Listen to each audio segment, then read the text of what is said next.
Okay. Tonight we are reading Sirach, chapter 2 for boys' reading time. Again, out of the NRSV. Sirach, chapter 2. My child, when you come to serve the Lord, prepare yourself for testing.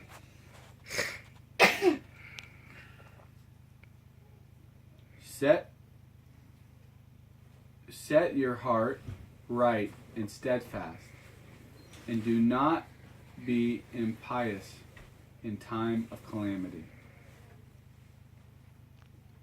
Cling to him and do not depart, so that your last day may be prosperous.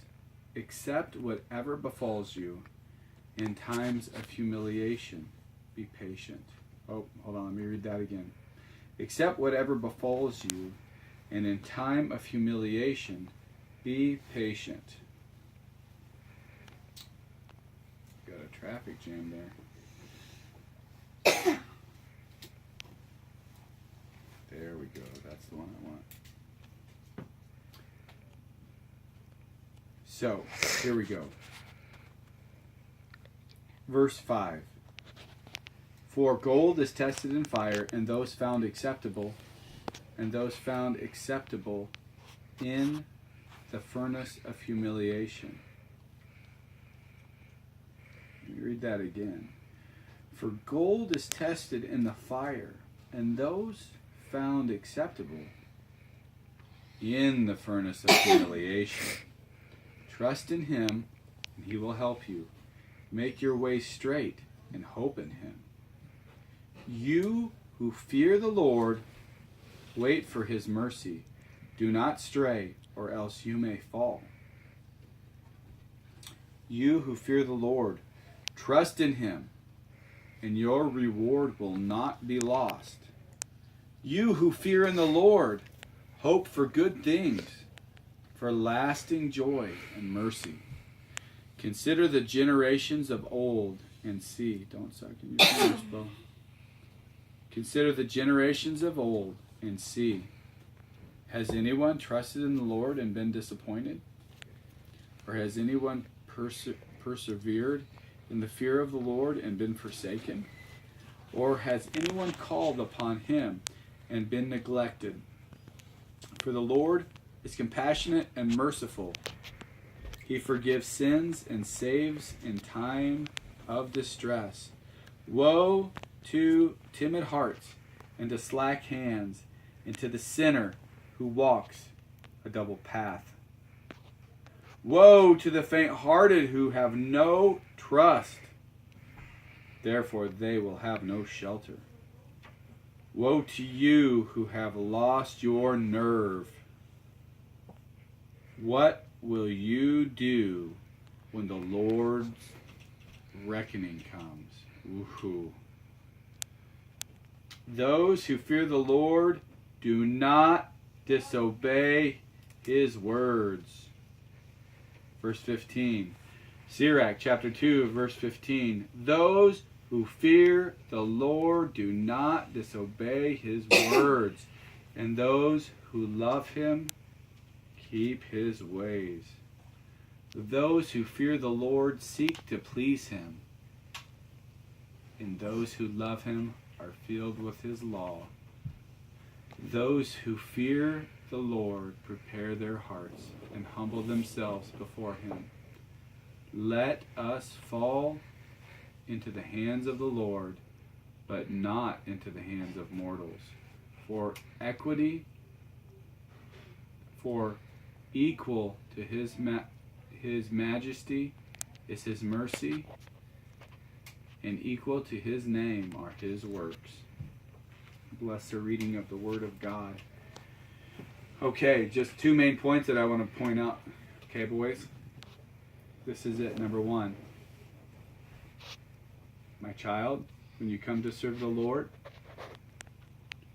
do you want to serve the Lord? You do? Does anybody else want to serve the Lord? Yeah. Mm-hmm. Okay, listen to this. When you come to serve the Lord, prepare yourself for testing. You are going to be under severe testing.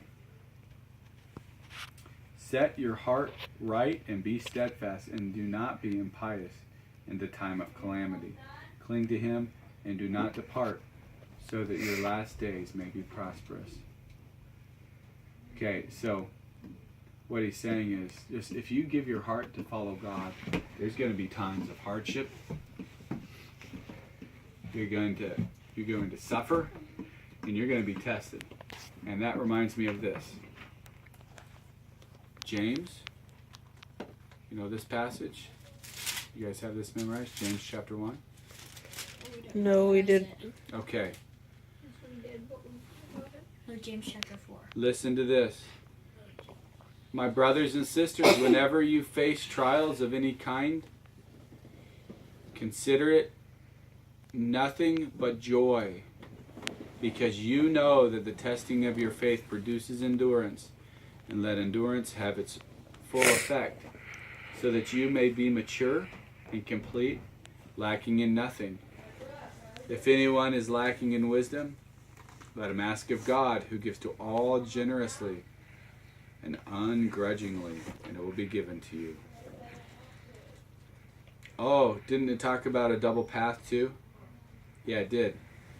And it will be given to you, but ask in faith, never doubting, for the one who doubts is like the wave of the sea, driven and tossed by the wind. There's always been double-minded people, always. People who think that they want to follow God and don't. People who start following God and don't. People who actually convince themselves that they're following God, but then they're actually following the world. Somebody who is tossed here and there. Anyway, but consider these trials joy. But just know that you're going to be tested.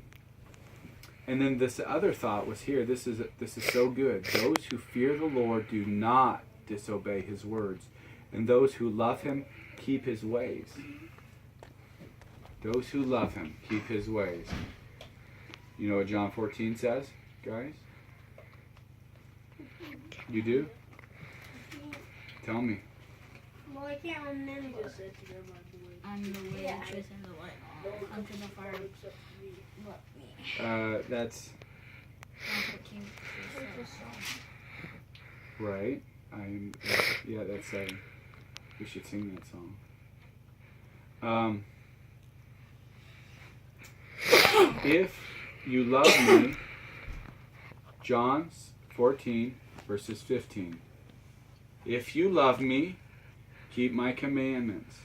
And I will ask the Father, and he will give you another advocate to be with you forever. And then he goes down, and in verse 21 he says, they who have my commandments and keep them are those who love me. And those who love me will be loved by my Father, and I will love them and reveal myself to them. Then Jesus said, those who love me will keep my word, and my Father will love them, and they will come to them and make our home with them. Whoever does not love me does not keep my words. And the words that you hear is not mine, but it is from the Father who sent me. So the conclusion of the matter is, God doesn't change. And in the times of the Old Testament, his heart was still the same. If you say you love God, you will keep his commandments. If you say you love God and you don't keep his commandments, then you're a liar. The truth is not in you, and you don't really love him. That makes sense? Mm-hmm. If I tell you to do something, and you're like, oh, I love you so much, and then you go and do the opposite, am I going to think you love me? Of course not. And if that keeps happening, what do you think will happen to you?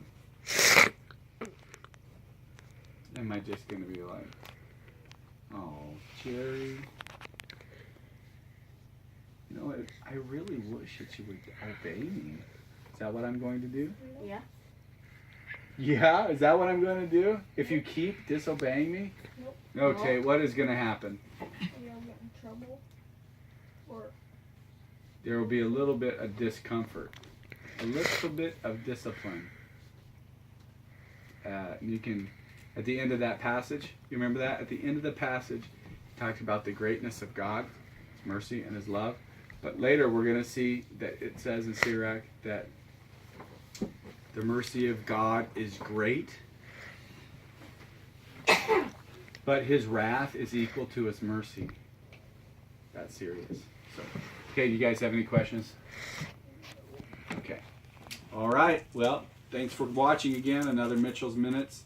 If you haven't read the book of Sirach or the stuff that's in the Apocrypha, I would really encourage you to do it. It's very good, very edifying, and I think you would be blessed. Okay, God bless you. If you love God, keep His commandments. Bye-bye.